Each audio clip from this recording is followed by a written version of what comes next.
नमस्कार। आइए आज बात करते हैं हिंदी की उस कवि की जो भाषा की समाहार शक्ति को अपने में समोए हुए है, जो कम से कम शब्दों में बड़ी सी बड़ी बात करने की कुशलता रखता है।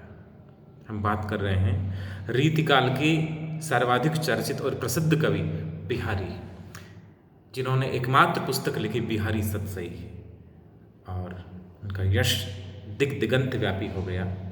अब तक उनके कवित्व के चर्चे होते हैं। बिहारी ने बिहारी सतसई में जो 713 दोहे लिखे, उसमें जो पहला दोहा है, जो रचना का मंगलाचरण है, आज हम उसका अध्ययन करेंगे। बिहारी ने मंगलाचरण के रूप में जो दोहा रखा है वह इस प्रकार है। मेरी भव बाधा हरो राधा नागरी सोई, जा तन की झाई परे श्याम हरित्युति हो। मेरी भव बाधा हरो। बिहारी कवि ने आरंभ में अपनी आराध्या राधिका से प्रार्थना की है, मेरी भव बाधा हो, मेरी सांसारिक बाधाएं। कवि है, कवि को काव्य रचना करनी है, तो समाज में कभी अनादृत न हो, सामाजिक बाधा न हो, आर्थिक तंगी न हो, शारीरिक व्याधि न हो। ये सब प्रकार के जो संकट आ सकते हैं, सब प्रकार की समस्याएं रचना में आ सकते हैं, वे सारी की सारी भव बाधा है, सांसारिक बाधा है। मेरी भव बाधा हरो राधा नागरी सो। वे राधा नागरी, नागरी यानी चतुर। नागरी शब्द का प्रयोग बिहारी ने किया चतुर के अर्थ में। वैसे नागरी का अर्थ होता है नगर की रहने वाली। जो नगर में, शहर में रहने वाला है वह नागर है, और जो गांव में रहने वाला है वह ग्रामीण है। लेकिन दोनों अलग अलग सभ्यता और संस्कृति के सूचक बन गए। नागर नगर में रहने वाला है क्योंकि वह चतुर होगा, वह बुद्धिमान होगा, सुसंस्कृत होगा, ऐसी धारणा बनी, इसलिए नागर का अर्थ होगा चतुर। और गांव का रहने वाला भोला भाला होगा, सहज होगा, ऐश्वर्य शक्ति भी हो सकता है। नगर के मानकों के अनुसार वह सभ्य भी नहीं होगा, इसलिए ग्रामीण शब्द से एक विकृत रूप बना गंवार। गंवार यानी असभ्य, लेकिन वास्तव में इसका शाब्दिक अर्थ था गांव का रहने वाला, गांव का गंवार, और नगर का रहने वाला नागर या नागरिक। बिहारी की राधा है, वे नागरी हैं, जबकि भक्ति काल में राधा थी, ग्वालिन थी, गांव की रहने वाली थी। सूरदास लिखते हैं, गई शाम ग्वालिन घर सोए। लेकिन बिहारी नगरीय सभ्यता और नगरीय संस्कृति के प्रतिनिधि कवि हैं। युग के साथ युग के मूल्य बदल गए, नगर ये संस्कृति का महत्व बढ़ गया। भक्ति काल में ग्राम संस्कृति का जो महत्व था वह रीति काल में आते आते नगरीय संस्कृति के रूप में प्रतिस्थापित हो गया। इसलिए बिहारी नागरी के रूप में राधा को याद करते हैं। मेरी भव बाधा हरो राधा नागरी सोई। वे राधा नागरी, वे चतुर राधिका जी मेरी भव बाधा, मेरी सांसारिक बाधा को, मेरी जन्म मरण की बाधा को, भव यानी जन्म भी है, हर लें, दूर कर दें। क्यों, किस तरह से, क्या सामर्थ्य है राधिका जी में? अगली पंक्ति में कवि अगले चरण में संकेत करता है, मेरी भव बाधा हरो राधा नागरी सोई, जा तन की झाई परे श्याम हरिद्युति हो।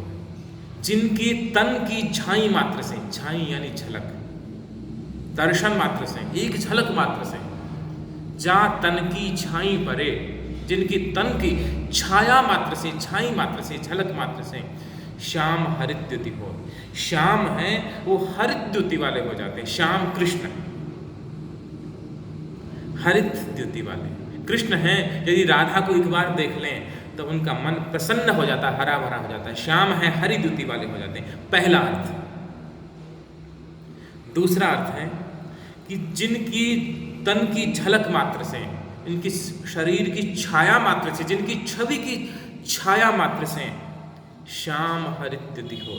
श्याम यानी काला, काला रंग है वह हरा हो जाता है। कृष्ण का रंग काला है और राधा गोरे रंग की है। राधा क्यों गोरी, मैं क्यों काला, कृष्ण प्रश्न करते हैं। तो बिहारी का रंग संबंधी ज्ञान यहाँ अभिव्यंजित होता है कि हरे इसमें काले रंग में यदि पीला रंग, उज्जवल रंग मिलाया जाए तो ये विज्ञान सिद्ध बात है कि वह जो काला रंग है वो हरे रंग में बदल जाएगा। जातन की छाई पर श्याम हरित। एक तीसरा और अर्थ है, श्याम का मतलब काला। ये किस तरह का काला? मन के भीतर कोई कालिमा है, मन के भीतर कोई कलमश है, पाप है, बुरे विचार हैं, वे राधा की झलक मात्र से दूर हो जाएंगे। जातन की छाई परे श्याम हरिद्युति हो।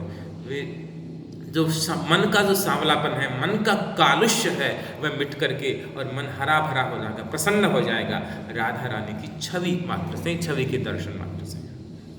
बिहारी हैं, वे राधा वल्लभ संप्रदाय में दीक्षित हैं, इसलिए वहाँ राधा की प्रधानता है। इसलिए कवि ने मंगलाचरण में कृष्ण की स्तुति न करके राधा की स्तुति की है। एक कारण यह है। दूसरा कारण यह है कि बिहारी श्रृंगारी कवि हैं, इसलिए आरंभ में ही संकेत मिलता है कि उनके लिए राधा प्रधान है, नायिका प्रधान है नायक की अपेक्षा। किंतु स्त्री की स्तुति, नारी की प्रधानता, ये कोई नई बात नहीं है हिंदी में। तुलसीदास जब रामचरितमानस लिख रहे थे तो उन्होंने भी राम की वंदना से पहले सीता की वंदना की। जनक सुता जग जननी जानकी, अतिशय प्रिय करुणा निधान की, ताकि जुग पद कमल मनाऊं, ताकि कृपा निर्मल मति पाऊं। जो जनक सुता हैं, जो जग जननी है, जानकी जी हैं, जो करुणा निधान भगवान राम के अत्यंत प्रिय हैं, मैं उनके दोनों चरण कमलों की वंदना करता हूं, क्योंकि उनकी कृपा मुझे मिल जाएगी, सीता जी की कृपा, जानकी की कृपा मुझे मिल जाएगी तो मेरी बुद्धि निर्मल हो जाएगी। बिहारी भी कृष्ण की वंदना न करके और राधा की वंदना करते हैं मंगलाचरण में, तो उसी परंपरा को, तुलसी की परंपरा को आगे बढ़ा रहे हैं। दूसरा, बिहारी की दृष्टि है वो ग्राम संस्कृति से नागर संस्कृति की ओर हो गई। इस प्रकार से बिहारी ने इस मंगलाचरण में अनेक संकेत दे दिए हैं और इतनी विस्तृत बात, एक बड़ी बात, अनेक अर्थों वाली बात को बिहारी ने केवल एक छोटे से छंद दोहे में अभिव्यक्त कर दिया, व्यंजित कर दिया। ये बहुत बड़ी बात है, बिहारी की कवि कौशल का बड़ा प्रमाण है। धन्यवाद। मैं डॉक्टर हेमंत शर्मा फिर आपसे मुखातिब होऊंगा। नमस्कार।